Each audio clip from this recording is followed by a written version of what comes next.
Halloween Kills is the 12th Halloween film. This was released in 2021. It's directed by David Gordon Green. It's written by Scott Teems, Danny McBride, and David Gordon Green. And we have a cast including Jamie Lee Curtis, and we also have Michael Myers, played by Jude Courtney. And I have seen the previous film. I've been watching all of the Halloween films, but I had actually seen and reviewed the previous Halloween film a long, long time ago. So I did rewatch it for the purpose of then watching this one, but I am obviously not going to review it again.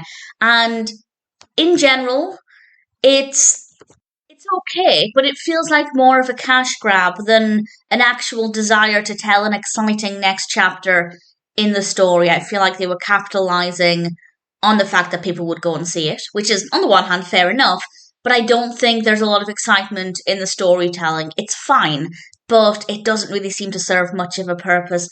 Michael lives after the events of the previous film, obviously, and he goes on a killing spree, and a mob goes after him.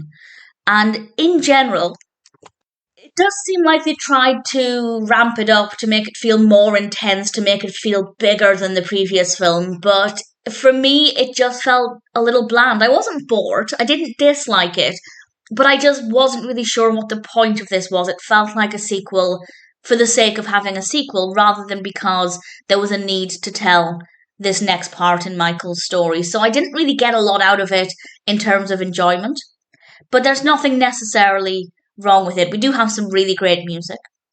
We have some good suspenseful moments. The atmosphere is really good pretty much throughout the whole film. That's quite strong.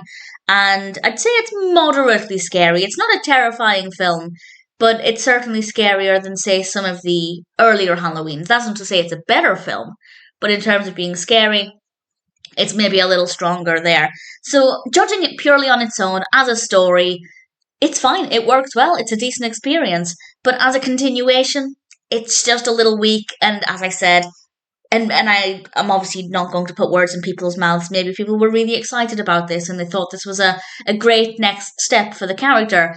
But for me, it just feels like they were pumping out a sequel because it would bring in some money, rather than because they had this really thrilling, exciting story to tell in the world of Michael Myers. So it's fine. It's okay. On its own, Halloween Kills is not a bad film. Continuing the story, it's not the strongest. But I didn't dislike it either.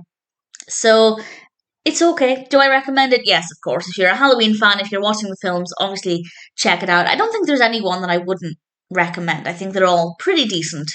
Certainly, I don't remember any of them being abysmal. So Halloween Kills doesn't seem like it serves that much of a purpose.